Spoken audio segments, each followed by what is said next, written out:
नमस्कार, नक्षत्र दुनिया चैनल में आप सभी का हार्दिक स्वागत है। मित्रों, आज के वीडियो में हम लग्न भाव और लग्नेश के विषय में चर्चा करेंगे। प्रमुख रूप से हम लग्न भाव को जानेंगे। यदि कुंडली में लग्न भाव कमजोर होता है तो जातक का जीवन संघर्षमय बनता है। ध्यान रखें। तो इसी विषय वस्तु को हम समझेंगे। आज प्रयास करेंगे इस वीडियो में समझने का कि आपकी कुंडली में लग्न भाव कमजोर है अथवा मजबूत। कुंडली में यदि लग्न भाव कमजोर पड़ रहा है तब आप उसे किस प्रकार से बल दे सकते हैं, किस समय में बल दे सकते हैं, इसे जानेंगे। लग्नेश कमजोर पड़ रहा है तब आप लग्नेश के उपाय किस प्रकार से कर सकते हैं, इन दोनों विषय वस्तु को आज हम समझेंगे। इसी क्रम में आज का ये पहला वीडियो प्रस्तुत किया जा रहा है। यदि आप चैनल पर नए हैं तो चैनल को सब्सक्राइब अवश्य करें। वीडियो ज्ञानवर्धक लगे तो लाइक जरूर करें। आइए शुरू करते हैं। परंतु लग्नेश और लग्न भाव की स्थिति कुंडली में सर्वोपरि होती है। मित्रों, आइए सबसे पहले हम लग्न भाव को ही समझते हैं कि लग्न भाव आखिर इतना महत्वपूर्ण क्यों होता है।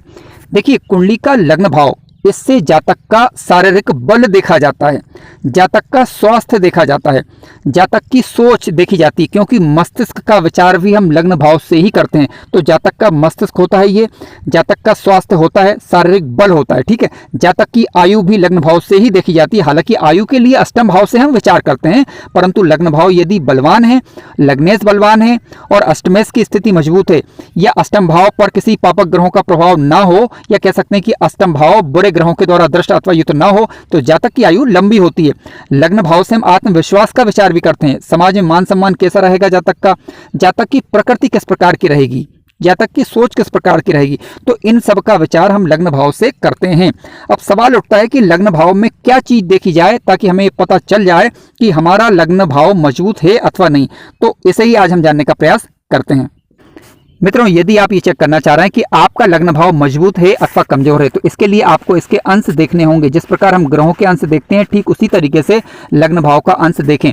लग्न भाव के अंश बाल्यावस्था वाले या मृत अवस्था वाले हैं, यानी 0 से 1 डिग्री, 2 डिग्री, 3 डिग्री, 4 डिग्री, इस तरीके से 60 डिग्री तक। ठीक है। उसी प्रकार यदि ये वृद्ध अवस्था वाले हैं, जैसे कि 26, 27, 28, 29, 30 डिग्री तक के, तो लग्न भाव यहाँ पर थोड़ा सा कमजोर माना जाएगा। यदि किसी जातक का लग्न भाव कमजोर है तो जीवन काल में संघर्ष की स्थिति निर्मित होती है। ठीक है। क्योंकि लग्न से शरीर का विचार करते हैं, लग्न भाव लग्नेश से उसके बल का विचार करते हैं। तो लग्न और लग्नेश दोनों को देखा जाता है। पहले हम बात करें लग्न भाव की। लग्न भाव मान लीजिए 13 डिग्री से लेकर 18 डिग्री तक है अथवा 20 डिग्री तक है। ठीक है। तो ऐसी परिस्थिति में हम कह सकते हैं कि जातक का लग्न भाव मजबूत है। ये एक तरीका हुआ चेक करने का कि लग्न भाव मजबूत है अथवा नहीं। ठीक है। ये केवल एक पॉइंट हुआ, अन्य बिंदुओं पर अभी हम विचार करेंगे। ठीक है। यदि 13 से 18 डिग्री तक आ रहा है लग्न भाव का अंश, यानी आपका लग्न भाव युवावस्था वाला है और ये आपको अच्छे रिजल्ट देगा। तो आइए अब दूसरे बिंदु पर विचार करते हैं। देखिए, किसी जातक का मान लीजिए कि लग्न भाव कमजोर पड़ रहा है। उदाहरण स्वरूप मैंने यहाँ पर 0 से लेकर 7, 8, 9 डिग्री तक लिख दिया है। इसका मतलब है कि जातक का लग्न भाव कमजोर है और लग्नेश यदि कुंडली के 6वें भाव में बैठ जाए, 8वें भाव में बैठ जाए या 12वें भाव में बैठ जाए, ठीक है, लग्न भाव भी कमजोर पड़ गया और लग्नेश भी कमजोर पड़ गया। क्यों? क्योंकि कुंडली के 6वें, 8वें और 12वें भाव में जाकर बैठ गए हैं। लेकिन किस प्रकार के, यहाँ पर थोड़ा सा ध्यान देने वाली बात है कि लग्नेश कुंडली के 6वें, 8वें और 12वें भाव में जो बैठे हुए हैं वह मित्र क्षेत्री या स्वराशि या उच्च राशि के होकर यदि बैठे हैं तो ये ज्यादा कमजोर नहीं पड़ेंगे। इस बात को थोड़ा समझना है। यदि लग्नेश शत्रु क्षेत्री होकर, नीच राशि के होकर, पाप ग्रहों से दृष्ट अथवा युक्त होकर बैठ गए तो ऐसी परिस्थिति में, क्योंकि देखिए लग्न भाव भी कमजोर हो गया और लग्नेश भी कमजोर हो गया, अतः कहा जा सकता है कि जातक के जीवन काल में संघर्ष की स्थिति ज्यादा रहेगी। जातक को मेहनत ज्यादा करना पड़ेगी। इसके पश्चात उसका रिजल्ट उसे कम मात्रा में देखने को मिलेगा। अब मान लीजिए कि लग्नेश 6वें, 8वें या 12वें भाव में बैठ गए, लेकिन स्वक्षेत्री, मित्र क्षेत्री, उच्च राशि के होकर यदि बैठ जाते हैं और शुभ ग्रहों से दृष्ट अथवा युक्त भी हो जाते हैं, तो ऐसी परिस्थिति में जीवन में संघर्ष की मात्रा थोड़ी कम रहेगी। ये अगला बिंदु हुआ। आइए तीसरे बिंदु पर विचार करते हैं। मित्रों, लग्न भाव को बुरे योग भी प्रभावित करते हैं, जैसे कि शुक्र और राहु की युति बन जाए, शनि या राहु की युति, शनि या मंगल की युति, शनि अथवा चंद्र की युति, या फिर हम कह सकते हैं गुरु अथवा राहु की युति, गुरु और राहु की युति यानी गुरु चांडाल योग। कोई भी बुरे योग यदि लग्न भाव में बन रहे हैं तो ऐसी परिस्थिति में ये जातक के मस्तिष्क को प्रभावित करते हैं, उसकी सोच को प्रभावित करते हैं, उसके जीवन को प्रभावित करते हैं। तो ऐसी परिस्थिति में क्या करना चाहिए, इस विषय वस्तु को भी हम समझेंगे। यानी कोई भी बुरा योग यदि लग्न भाव में लग रहा है तो जातक के जीवन काल को वह प्रभावित करता ही करता है, विशेष रूप से अपनी दशा अथवा अंतर्दशा के दौरान। यानी लग्न भाव काफी मजबूत कह सकते हैं कि भाव है कुंडली का, तो ये जितने अच्छे ग्रहों से प्रभावित होगा तो जातक के जीवन काल में उतनी शुभता आती है, और जितने बुरे योगों से या बुरे ग्रहों से प्रभावित होता है तो जातक के जीवन काल में उतनी अड़चने, परेशानियां आती हैं जीवन काल के दौरान। कहीं ना कहीं जीवन संघर्षमय बनता है। लग्न भाव के अंश देखने के बाद और दुर्योगों को देखने के बाद आप तीसरे नंबर पर चेक करें कि लग्न भाव पर किन ग्रहों की दृष्टियां पड़ रही हैं। उदाहरण स्वरूप मैंने मेष लग्न की एक कुंडली ली हुई है, आप इसे काल पुरुष की कुंडली भी मान सकते हैं। अब देखिए, राहु ग्रह कुंडली के पंचम भाव में बैठे हुए हैं, यहां से अपनी नवी दृष्टि से वह लग्न भाव को देख रहे हैं। अब क्योंकि मेष लग्न की कुंडली में राहु ग्रह कारक नहीं माने जाते, अब ये नवी दृष्टि से जब लग्न भाव को देखेंगे तो जातक के अंदर भ्रमात्मक स्थितियां उत्पन्न होगी, यानी अनिर्णय की स्थिति उत्पन्न होगी। अब किस मात्रा में उत्पन्न होगी, ये निर्भर करेगा कि राहु के पास अंशात्मक रूप से बल कितना है, राहु कितना प्रभाव लग्न भाव पर दिखा पा रहे हैं, पहली चीज। अब मान लीजिए कि राहु मजबूत होकर प्रभाव लग्न भाव पर डाल रहे हैं, लग्न भाव कमजोर पड़ जाता है अंशात्मक रूप से और लग्नेश की स्थिति भी कमजोर पड़ जाती है, तो ऐसी परिस्थिति में ये राहु जातक को ज्यादा दुविधा में डाल सकते हैं। अब मान लीजिए लग्न भाव जो है वो आपका युवावस्था वाला है, ठीक है, और लग्नेश भी मजबूत है। आप इस कुंडली में आप देख सकते हैं कि लग्नेश मंगल कुंडली के 10वें भाव में बैठे हुए हैं, यहाँ पर मकर राशि के अंदर, यानी दिग्वली होकर बैठे हुए हैं यहाँ पर, ठीक है।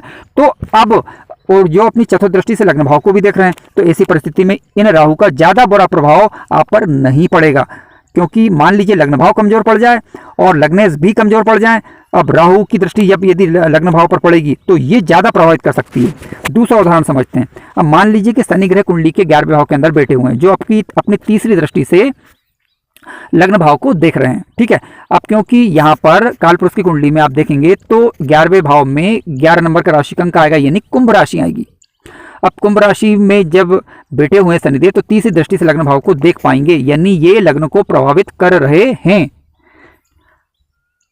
अब उसी प्रकार से यहाँ पर मान लीजिए कि लग्न भाव पर बुरे ग्रहों का प्रभाव ना पड़ रहा हो, यानी राहु का या शनि का प्रभाव ना पड़ रहा हो, या पड़ भी रहा है तो आप देखें क्या किसी शुभ ग्रह का प्रभाव पड़ रहा है।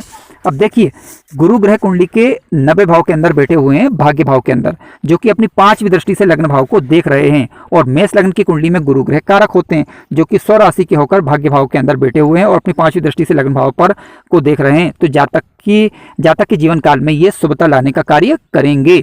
अब ये गुरु शुभता किस स्तर पर ला पाएंगे, देखिए ये निर्भर करेगा कि गुरु के पास अंशात्मक रूप से बल कितना है, ठीक है। ग्रह यदि कमजोर होकर, अस्त होकर, मृत होकर, बाल्यावस्था का होकर बैठा हो और फिर दृष्टि प्रभाव दिखा रहा हो तो कमजोर दृष्टि प्रभाव माना जाएगा। युवावस्था वाला हो, ठीक है, तो इनका प्रभाव भी ज्यादा होगा और वे ज्यादा प्रभाव दिखा पाएंगे। मित्रों, आज का विषय विस्तृत है, इस पर चर्चा हम आगामी वीडियो में भी करेंगे। अब आइए आप जानते हैं लग्न भाव और लग्नेश के उपायों के बारे में। यदि आपकी कुंडली में लग्न भाव कमजोर पड़ रहा है तब उपाय कब और किस प्रकार से कर सकते हैं, यदि लग्नेश कमजोर पड़ रहा है तब उपाय कब और किस प्रकार से कर सकते हैं, आइए जानते हैं।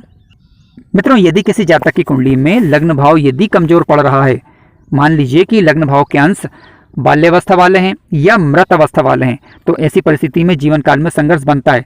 तो उपाय यह है इसके लिए कि जब वह लग्न चल रही हो तब आप उनके इष्ट की उपासना करें। किसके इष्ट की उपासना करें, यानी लग्न भाव में जो राशि का अंक लिखा होगा उनके स्वामी की उपासना करने से लग्न भाव मजबूत होने लग जाता है, यानी कह सकते हैं कि जीवन में संघर्ष की मात्रा कम होने लग जाती है। अब मान लीजिए किसी जातक की कुंडली में लग्नेश कमजोर पड़ रहा है, यानी लग्न भाव तो मजबूत हो, ठीक है, और लग्न भाव पर कोई दुर्योग भी ना लगा हो, किसी अशुभ ग्रहों की दृष्टि भी ना हो, तब लग्नेश को देखें आप। लग्नेश यदि कुंडली के 6ठे भाव में, 8वें भाव में या 12वें भाव में बैठे हैं, विशेष रूप से शत्रु क्षेत्र या नीच अवस्था के होकर, तो ऐसी परिस्थिति में आप लग्नेश के दिन वाले दिन उपाय करें। उनके बीज मंत्रों का जप कर सकते हैं, लग्नेश के बीज मंत्रों का जप कर सकते हैं, या लग्नेश के इष्ट की उपासना कर सकते हैं। तो ऐसा करने से लग्न और लग्नेश दोनों मजबूत होने लगेंगे और आपके जीवन में संघर्ष की मात्रा कम होकर जीवन में तरक्कियां अर्जित होने लग जाती हैं। क्योंकि लग्न भाव और लग्नेश कुंडली में मजबूत होना अति आवश्यक है, ताकि जातक अथवा जातिका के जीवन में संघर्ष की मात्रा कम हो जाए और जो प्रयास वह कर रहा है उसमें वह सफलता प्राप्त कर सके। आगामी दिनों में भी इस विषय पर चर्चा जारी रहेगी। कार्यक्रम अच्छा लगा हो तो लाइक जरूर करें, चैनल पर नए हो तो सब्सक्राइब भी करें। धन्यवाद।